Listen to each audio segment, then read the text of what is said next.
de plus léger. On passe dans le... Moi, je verrais bien quelque chose autour du merveilleux, quelque chose autour de la légèreté. Ça fait du bien. On est samedi soir. Bon, peut-être pas pour ceux qui verront la vidéo, mais finir la semaine en douceur, je suis pas contre. Qu'est-ce qui pourrait, j'ai jamais réfléchi en termes de légèreté ou pas, tu vois, parce que Non, mais on va pour passer moi, dans... tout a toutes les dimensions. Toi qui es formateur, toi qui reçois des personnes où tu interagis pour les aider à développer cet apprentissage du conte. C'est aussi ça, c'est aussi l'ouvrir au merveilleux, c'est l'ouvrir à qu'est-ce que c'est le métier de conteur. C'est pas juste parler comme ça d'une histoire et de l'histoire d'une histoire finalement. Bonjour à tous. Aujourd'hui, je suis de nouveau en compagnie de François Vermel. Bonjour François. Bonjour. Alors François, je rappelle, tu es conteur, tu es formateur et tu interviens là avec nous pour parler des contes dans tous les sens, je dirais, que ce soit du conte merveilleux, du conte philosophique, du conte de sagesse, du conte théorique. Mais aujourd'hui, on va aller peut-être dans la pluralité des contes, dans le côté un petit peu ethnique, j'irais dire, vu qu'on va sortir aussi des territoires connus et de nos continents et d'ouvrir un peu sur ces contes entre merveilleux, mystérieux, mais en même temps poétique. Qu'est-ce que c'est déjà un conte poétique? Est-ce que tu as des exemples? Alors, il n'y a pas dans les définitions des genres de contes, il n'y a pas conte poétique. Il va être poétique si le conteur a un langage poétique. Et ce qu'on définit comme poétique, c'est quand un objet a un aura de sens qui élargit son sens. Pour donner un exemple, si je dis H2O, tout le monde a compris de quoi je parle, mais c'est pas très poétique. Si je dis de l'eau, ah, c'est déjà plus signifiant, on peut se faire une image. Si je dis une source fraîche, là, ça devient poétique. C'est-à-dire qu'autour de la notion de l'eau, il y a d'autres notions de fraîcheur, et tout le monde en a fait l'expérience, tout le monde en a la mémoire. Et si je dis un marigot d'eau croupie, c'est toujours de l'eau, mais tout d'un coup, ça a un aura autour, tout un tas de symboles autour qui est radicalement différent. Donc, l'idée de poétique, ça va être ça. Donc, selon son tempérament et son talent, chaque conteur va être plus ou moins poétique. Par contre, on a différents genres de récits. On a des récits, par exemple, qu'on appelle des récits rigolos, donc des récits, le terme m'échappe, mais des récits d'humour. Des grands récits d'humour très connus dans le monde des conteurs, c'est les histoires de Nasruddin. On l'appelle comme ça en Turquie, mais chez les Berbères, il s'appelle Tchara. Et Nasruddin, un jour, enfin une nuit, il est à quatre pattes au pied d'un réverbère. Il y a son copain Céline qui passe par là, qui le voit, qui lui dit qu'est-ce qui t'arrive. Et Nasreddin lui dit ben, j'ai perdu mes clés, je ne peux pas rentrer chez moi. Céline, qui est brave gars, s'agenouille sur le trottoir et cherche. Ils sont juste sur le réverbère dans un rond de lumière. Le trottoir est tout neuf. Il voit rien. Au bout d'un moment, il dit à Nasreddin mais t'es sûr que tu les as perdus là? Mais non, dit Nasreddin. Je les ai perdus au bout de la rue là-bas. Bah, alors pourquoi tu cherches là? Enfin, idiot, là-bas, il n'y a pas de lumière, je risque pas de les trouver. Voilà un exemple de conte humoristique, qui est en même temps un petit conte de sagesse, puisque dans l'obscurité, on trouvera rien. Dans la lumière, on trouvera peut-être pas ces clés, mais peut-être qu'on trouvera quelque chose quand même. Et puisqu'on parle de sagesse, il y a aussi ce qu'on appelle les contes de sagesse. Normalement, un conte de sagesse, c'est un conte auquel on ne comprend rien. C'est un conte qui est là pour poser des questions, pas pour donner des réponses. Si un jour vous avez quelqu'un qui vous explique les contes de sagesse, c'est qu'il n'a rien compris. Ça veut dire qu'il a des réponses alors que par définition, le conte de sagesse n'en a pas. Pour se moquer des gens qui ont des réponses, il y a un conte de sagesse qui dit c'est un ermite. Il a vécu pendant des dizaines d'années dans le désert, en extase, comme ça, se nourrissant de l'air du temps. Et puis un jour, à la ville, on le voit arriver en courant depuis le désert. Il arrive en criant, j'ai une réponse, qui a une question? Ça, c'est se moquer de ceux qui ont des réponses. Et un exemple de conte de sagesse où je vous défie de me trouver une réponse, c'est un jeune homme qui revient d'un match de polo. Alors il rencontre un vieux sage de sa connaissance, et le vieux sage le regarde, lui dit, dis donc, tu as l'air fatigué. Et le jeune homme dit, oui, je suis fatigué, on a gagné, mais c'était dur. Et le vieil homme le regarde et lui dit, et ton cheval, est-ce qu'il est fatigué? Ah oui, il est très fatigué, je l'ai bien bouchonné pour qu'il attrape pas mal. Ah, et les poteaux du but, est-ce qu'ils sont fatigués? Et le jeune homme reste sans réponse. Et puis il rentre chez lui. Il est en sueur, il se lave, il se débarbouille, il mange quelque chose, il va pour se coucher et tout d'un coup, il sort de chez lui, il s'habille vite fait, il court, il traverse la ville, il arrive chez le vieux, il pousse la porte sans même frapper, il le réveille, il lui dit, maître, j'ai compris. Et le vieux fait un grand sourire, lui dit, bah, t'as bien fait de me réveiller. Et il se tourne vers le mur et il se rendort. Voilà l'archétype du conte de sagesse. Vous avez compris quelque chose? En effet, là, le conte de sagesse a tellement de sagesse que l'interprétation est toujours propre, hein. Chacun y voit la sagesse L'idée, qu'il c'est va vraiment de vouloir. vous faire poser des questions. Et on n'a jamais fini de s'en Mm. poser. Quand vous avez trouvé une réponse, posez-vous une autre question. Ceux qui ont des réponses sont des hommes qui ont fini de vivre. Après, on a des contes fantastiques. Le conte fantastique se caractérise parce que c'est une histoire qui se passe dans la réalité. Il n'y a rien d'extraordinaire, c'est la réalité quotidienne. Et dans cette réalité arrive quelque chose de surnaturel. Il y a des pays, surtout les pays d'Orient, comme le Japon, où le surnaturel dans le quotidien, le fantastique, est quelque chose qu'ils vivent au quotidien. Et il y a une histoire comme ça au Japon, ça se passe l'hiver. La première neige est tombée sur la montagne. Et sur le chemin qui grimpe, il y a un homme qui marche. Il est jeune, vigoureux. Il a un gros sac sur le dos. Cet homme est bûcheron. Tout l'été, il a coupé du bois, il l'a vendu. Et là, avant que l'hiver arrive, avant que la neige le bloque pendant des semaines, voire des mois dans sa cabane, il a été à la ville. Il a acheté du riz, il a acheté du poisson séché pour avoir des provisions pour tout l'hiver. Il marche comme ça et soudain, il sent, il, il sent un petit mouvement. Il tourne la tête et il aperçoit au pied d'un sapin une grue, cet oiseau sacré là-bas au Japon. Il s'étonne qu'elle soit là, qu'elle soit pas partie avec ses compagnes à l'automne. Alors il s'approche et l'oiseau effrayé tente de s'en aller, mais elle n'arrive pas à s'envoler. Visiblement, elle a une aile qui traîne par terre, elle a une aile brisée. Alors l'homme enlève son manteau, s'approche, le jette sur l'animal, le serre dans ses bras. L'animal se débat un petit peu et puis épuisé se laisse aller. L'homme regagne sa cabane, lâche l'oiseau qui va se rencogner dans un angle de la pièce tout tremblant. L'homme prépare un peu de riz, lui met devant, et puis il va qu'à ses occupations. Et puis chaque jour, il lui donne un peu de riz, et chaque jour, l'oiseau s'apprivoise.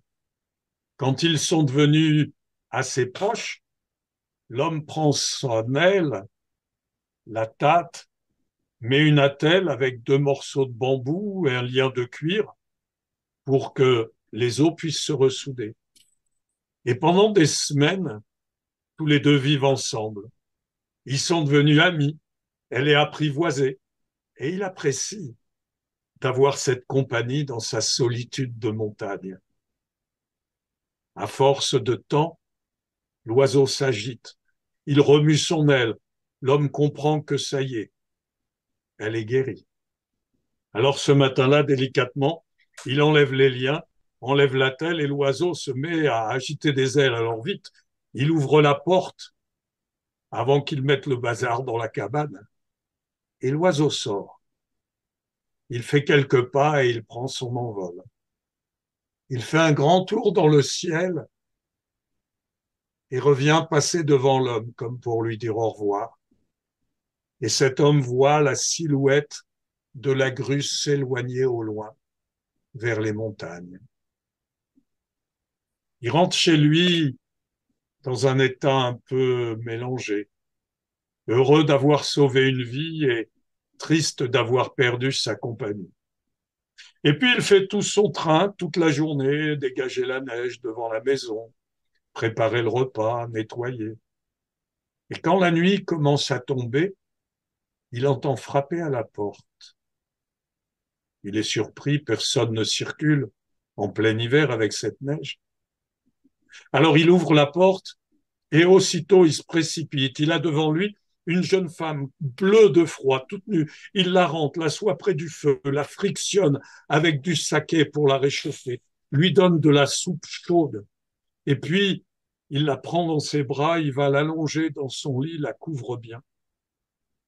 Cette nuit-là, lui, il a jeté son manteau devant la cheminée et il a dormi à même le sol. Au matin, elle est si épuisée qu'elle dort presque toute la journée. Et les jours passent. Elle met longtemps avant de retrouver des forces. Et petit à petit, ils se regardent. Ils se découvrent à travers les yeux et ils se mettent à s'aimer. Leurs jours sont comme des nuits d'été, pleines d'étoiles. Leurs nuits sont pleines de soleil. Un instant, l'idée lui est venue qu'il n'aurait pas assez de poissons et de riz pour nourrir deux personnes tout l'hiver. Mais il est amoureux. Il oublie vite. Et les semaines passent. Et un jour, en ouvrant le coffre, il sort le dernier sac de riz. Alors il se tourne vers sa compagne et lui dit, je suis désolé, mais je n'ai plus de riz. Il faut que tu retournes en ville. Je t'accompagnerai, le chemin est difficile, mais je le connais bien. Elle lui sourit, elle lui dit, mais tu sais, je n'ai personne en ville. Ma vie est ici avec toi. Alors voilà ce qu'on va faire. Tu as sans doute un petit métier à tisser, comme il y a dans toutes les maisons. Je tisserai pour toi. Je ferai une étoffe, tu iras la vendre à la ville et tu tâcheras d'acheter de quoi manger jusqu'à la fin de l'hiver. Il dit d'accord, mais j'ai pas de fil. T'inquiète pas pour le fil, je sais où en trouver. En revanche, je veux être tranquille le temps que je travaille. Alors nous mettrons le paravent au milieu de la pièce, je me mettrai derrière et promets-moi que tu ne viendras pas me déranger, que tu ne chercheras pas à me voir jusqu'à ce que j'ai fini de travailler. Il a promis. Et le lendemain, la jeune femme a installé le paravent au milieu de la pièce. Elle s'est mise derrière. Et le jeune homme a entendu le bruit soyeux du fil qu'on tisse. Il a vaqué à toutes ses occupations, dégager la neige, nettoyer la maison, couper du bois, faire du feu, entretenir le feu, faire le repas. Et quand la nuit s'est avancée, il a préparé le repas et à ce moment-là, elle est sortie. Elle avait dans les mains un tissu blanc rayé de rose. Elle lui a tendu, il l'a pris. C'était un tissu d'une douceur exceptionnelle. Il n'avait jamais vu aussi beau. Et puis, il était tout chargé de son odeur à elle. Il la regardait, ses yeux étaient épuisés. Elle avait l'air fatiguée. Elle a mangé un peu, elle a été dormir. Au matin, quand il s'est réveillé, il a pris le tissu, il l'a soigneusement plié dans un papier de soie, l'a mis dans son sac. Il a eu un dernier regard pour cette compagne qui dormait encore et il a été jusqu'à la ville. Il a été chez un marchand qu'il connaissait bien, en qui il avait toute confiance. et le marchand lui a donné un bon prix. À l'instant où il sortait, un homme bien vêtu est rentré dans la boutique. Il a aperçu le tissu aussitôt, l'a touché, a dit « Qui t'a donné ça ?» C'est ce jeune homme qui me l'a vendu. Et l'homme, bien vêtu, s'est adressé au bûcheron. Si tu en as d'autres, viens me voir. Je travaille pour le roi. J'ai jamais vu un tissu aussi beau. Ta fortune est faite si tu m'emportes d'autres. Mais lui, il a souri, il a rigolé, il a dit, il n'y en aura pas d'autres. Cette femme, en sortant de derrière le paravent, était si fatiguée qu'elle lui avait dit, essaye de le vendre assez cher pour nous nourrir. J'aimerais pas en faire un autre. Alors il a dit, il n'y en aura pas d'autres. Et puis il a fait les courses, il a appelé, acheté du riz, du poisson séché. Comme il restait un peu d'argent, il a acheté un bijou pour elle, un cadeau pour celle qu'il aimait. Et il est retourné dans sa cabane. Et les jours ont coulé heureux. Mais dans l'âme de cet homme, une petite graine avait germé. Et une plante envahissait son esprit chaque jour un peu plus. De l'argent. Pouvoir offrir à sa belle des robes dignes d'elle. Lui trouver une maison digne de sa beauté. La rendre heureuse. Un jour, il lui en a parlé. Elle a souri étrangement. Je vois que ça te ferait vraiment plaisir. Pour toi, je veux bien en faire un deuxième, mais ça sera le dernier. Et le lendemain, elle a mis le paravent. Elle s'est mise derrière. Il a entendu le bruit soyeux du fil. Il a fait tout ce qu'il avait à faire dans la journée. Il a rentré du bois, il a entretenu le feu. Et le soir venu, il a pris le repas, il a préparé le repas. Et comme elle était toujours en train de travailler, elle avait allumé la lampe. Il s'est assis sur le banc, il a attendu. Il était fatigué. Il s'est assoupi. Et dans un demi-sommeil, il a levé la tête. Il entendait toujours le bruit du fil qui allait et venait. Sans réfléchir, comme un automate, il s'est approché du paravent, s'est penché jusqu'au sol et a regardé dans l'espace qui était en bas. Il a reculé aussitôt. Ce n'était pas la femme qu'il aimait qui était là. C'était un oiseau, une grue, qui arrachait les duvets de son ventre pour tisser. L'homme s'est assis sur le banc, terrifié. Quelques minutes après, elle est sortie. Elle avait l'air épuisée, encore plus que la première fois, et elle avait dans les mains un tissu blanc, veiné de rose, d'une douceur incroyable, un tissu plein de son odeur à elle. Il l'a regardé, il ne savait plus si c'était là la femme qu'il aimait ou un oiseau. Elle l'a regardé, et dans ses yeux, elle a tout de suite vu son trouble. Elle a été dormir sans même manger. Et lui s'est couché à côté d'elle, la tête sur ce tissu parfumé de son odeur. Quand il s'est réveillé, sa compagne n'était pas à ses côtés. Il a fait le tour de la cabane, personne. Alors il a ouvert la porte et il a vu la trace de ses pieds nus dans la neige. Il les a suivis et les pieds devenaient de plus en plus petits, de plus en plus petits, jusqu'à n'être plus que 3 petits traits, pattes d'oiseau. Alors l'homme a levé les yeux et il a aperçu au loin l'ombre d'une grue qui s'éloignait vers les montagnes. Désespéré, il est rentré dans la maison. Il s'est enroulé dans ce grand tissu. Il sentait son odeur à elle. Il s'est écroulé dans un coin de la pièce et s'est mis à pleurer. Et les jours ont passé, les semaines. La poussière s'est déposée sur les meubles, sur le sol. Les araignées ont tissé leur toile. Et puis un jour, Le premier soleil du printemps est monté dans le ciel et un troupeau de grues a traversé le ciel. L'une d'elles s'est écartée et poussé un cri. Et à ce cri, ça s'est agité sous le tissu blanc. L'homme s'est levé, le tissu sur les épaules. Il est sorti, il a regardé le ciel. Et puis il a étendu ses bras. Et le grand tissu sur ses bras faisait comme de grandes ailes. Et il a poussé un cri.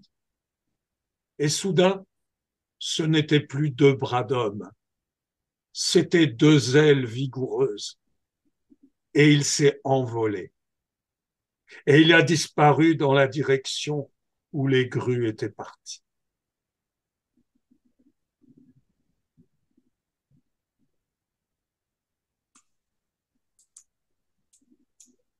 On retrouve souvent ce narratif de cette femme fée, de cet être surnaturel dans toutes les cultures en fait. Toutes les cultures, on trouve des métamorphoses comme ça. Mhm. Toutes les cultures, au départ, sont issues d'un regard animiste sur le monde, où chaque objet, chaque être est animé d'une parcelle de l'esprit de vie qui baigne tout l'univers. Et donc, chaque être qui a cet esprit de vie peut prendre différentes formes, se métamorphoser s'il y a une vraie bonne raison, comme l'amour. Et là, ce qui est formidable dans cette histoire, c'est que souvent, il y a un des êtres, un être fantastique qui va s'incarner, on va vivre avec lui. Et là, pour perpétuer cet amour, pour être à égalité quelque part, c'est lui qui va devoir se métamorphoser à son tour pour la retrouver. Du moins, on peut le supposer. Donc, le cycle est complet. Chacun a fait son pas vers l'autre. Oui, c'est ça, c'est aussi transmettre cette information où il y a ce côté pour l'évolution, donc là dans l'histoire d'amour, mais c'est assez, c'est universel comme histoire, c'est des histoires d'amour de toute façon, quelles que soient les thématiques, on y va quand même, de toute Bien façon. sûr, c'est C'est un peu ça. le cœur de notre vie quand Mm. même. C'est un peu On ne ça. peut pas grandir étant enfant sans amour. Mm. Les, je ne sais plus quel médecin complètement cinglé avait fait un test comme ça en Allemagne où on avait élevé des enfants. Euh, Ils avaient tout ce qu'il fallait. On leur donnait les repas, tout ce qu'il fallait physiquement, mais on n'avait pas le droit de les toucher, pas le droit de leur raconter. On disait juste fais ci, fais ça. Et tous sont morts très rapidement. Aucun n'a survécu. C'est horrible. Oui, là, ce sont dans les expérimentations post-Seconde Guerre mondiale, on voit beaucoup de témoignages par rapport à ça. Ouais, je ne sais plus à quelle époque c'était, mais c'est. Et donc, on a beau dire, bien sûr, on a besoin de se nourrir, le Mm. corps, on a besoin d'eau, de nourriture. Mais autant, on a besoin d'être aimé, d'être connu, d'être. Voilà. Et les histoires intemporelles comme ça, de cette poésie, puisque ce que je te disais tout à l'heure, on retrouve ces transformations dans de multiples contes, si ce n'est quasiment tous, que l'on peut recenser. Il y a toujours une base de transformation, toujours féminine ou très souvent féminine. Euh, qu'est-ce qui peut faire que ce soit justement cette dimension plus féminine qui soit dans la transformation? Est-ce qu'en tant Alors, que conteur, il y a... c'est pas vraiment vrai, hein. Si on faisait des statistiques, on verrait qu'il y a énormément de contes où c'est l'homme qui se transforme. La Belle et la Bête, c'est un homme qui a été métamorphosé. Le Roi des Corbeaux, c'est un homme qui a été métamorphosé. Il y en a, il y en a, il y en a, il y en a. Peut-être autant que des histoires de femmes métamorphosées, je pense. Par contre, l'époux d'un autre monde est plus souvent une femme. On le voit dans l'histoire, dans beaucoup d'histoires comme ça. Là, on est dans un cas particulier parce que c'est un conte fantastique, c'est-à-dire qui se déroule dans le Japon normal. Dans les contes merveilleux, on n'est pas dans un lieu précis, on est n'importe où. Et dans les contes merveilleux, souvent, c'est un homme qui surprend des jeunes femmes en train de se baigner ou de danser. Et puis, ils s'aperçoivent qu'au bout d'un moment, elles revêtent leur peau animale et s'envolent, si c'est des oiseaux, ou plongent dans l'eau. Chez les Inuits, par exemple, dans un conte La femme phoque, enfin, redeviennent des animaux. Et la plupart des motifs, il va voler une des pelisses, soit des plumages, soit de peau, la cacher et épouser cette jeune femme. Mais qu'elle le veuille ou non, même si elle a des enfants, un jour ou l'autre, l'appel de sa nature profonde et plus forte, elle va réussir à retrouver son plumage ou sa peau et repartir dans son monde. Oui, et souvent, dans ces rapports de revenir dans son autre monde, il y a toujours une dimension de ne pas révéler quelque chose, ou toujours un titre indicatif, ne pas prononcer tel mot, ne pas dire telle chose, ne pas faire telle chose. Et Tout à là, fait.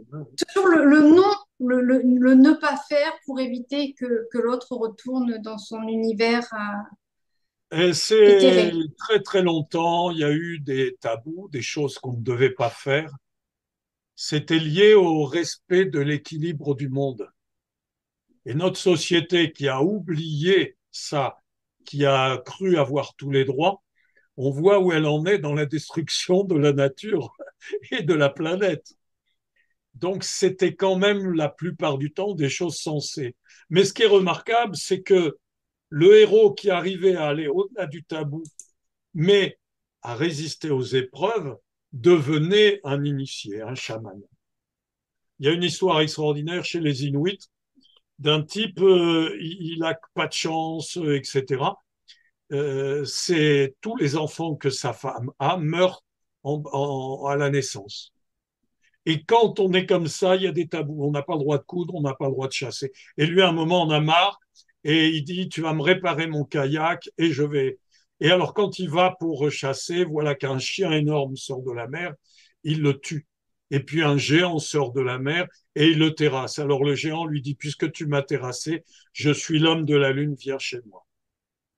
Et il dit, comment je fais? Prends ton traîneau, jette-le en l'air. Et le traîneau se met à flotter dans l'air, il monte dessus, et le traîneau suit le traîneau de l'homme de la Lune. Voilà. Sauf qu'en passant, l'homme de la Lune, il lui a dit, à un moment, tu vas entendre un chant, n'y va pas. C'est la sorcière, elle te tuerait.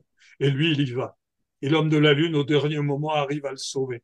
Et quand il revient sur Terre, il est initié, et c'est devenu un grand chaman. Donc, à la fois, il y a des interdits, et à la fois, faut les dépasser. Et dans la vie, c'est pareil. Cette petite fille qu'on a vue dans une autre émission du Petit Chaperon Rouge, qui désobéit à sa mère pour prendre le chemin de la forêt, tous les enfants, à un moment, ils doivent désobéir. On ne peut pas imaginer un enfant qui va jamais transgresser les règles. À ce moment-là, il va rester bébé toute sa vie. C'est un moment, c'est la transgression, c'est désobéir à ses parents, prendre ses propres responsabilités qui permettent de grandir. Donc on est dans des trucs très subtils, on n'est jamais dans du blanc ou du noir, dans du bien et du mal. On est toujours dans des univers très nuancés, très subtils dans les contes. Est-ce que être conteur aujourd'hui, c'est pas un petit peu être le chaman des temps modernes, le chaman non thérapeutique comme on le conçoit, mais plutôt le chaman dans la transmission? Je n'irai pas jusque-là. Je suis loin d'avoir toutes les vertus d'un chaman. Un chaman traditionnel avait vraiment un savoir de la nature, de la science, de l'âme humaine que je suis loin d'avoir. Par contre, un conteur, ça doit être, parce que tous ne le sont pas. Normalement, c'est d'abord un transmetteur, quelqu'un qui va être capable de porter les histoires qui nous viennent de 3 ou 300 000 ans peut-être, mais de les porter dans leur effectif. On a vu quand on a parlé du petit chaperon rouge que cette histoire dit la réalité et de connaître la réalité de ce qui nous attend dans la vie et comment y réagir, nous aide à grandir, nous aide à nous débrouiller dans la vie. Si je transmets l'histoire sans qu'elle porte cette vérité, sans qu'elle soit une aide pour ceux à qui je la raconte, je ne fais pas mon boulot de conteur. Donc, je ne suis pas un chaman dans la mesure où je ne suis pas thérapeute, où je ne peux pas aller au-delà de transmettre. Mais j'ai l'impression de participer à la vie globale de l'humanité en transmettant le savoir de nos ancêtres à nos jeunes enfants et aux adultes. Une belle démarche de transmission de toute façon que tu fais très bien, hein. Tu le démontres encore là. Et avec beaucoup d'humilité aussi. L'espace entre le conteur, le thérapeute et même si je le répète, le chaman est très limité. Vous êtes tous des gardiens de quelque chose, des gardiens du savoir, des gardiens de mémoire, mais des gardiens de la transmission aussi. Et ça, c'est important de pouvoir se dire qu'il y a encore des personnes qui sont là pour transmettre des valeurs, transmettre des informations et qui ont aussi des vertus thérapeutiques. Et ça, c'est quand même à préciser et peut-être en le nuançant pour certains, mais ça reste quand même à préciser. Oui, ça fait du bien d'écouter des contes. Mais moi, je me dis pas thérapeute parce que pour moi, thérapeute, c'est quelqu'un qui va réparer quelque chose qui ne va pas. Et le conte, moi, je suis incapable de dire quelqu'un ne va pas, a tel problème, il faut tel conte. Moi, je raconte quelque chose qui est utile à tous les gens, qu'ils aient des problèmes ou pas. La vérité qui est dans les contes, elle est vraie pour tout individu avec ou sans problème. Et puis, euh, l'idée de gardien me gêne un peu. J'ai l'impression qu'on est gardien de musée et que ces récits seraient un passé qu'on va voir au musée, qu'on respecte, mais qui n'est plus dans la vie courante.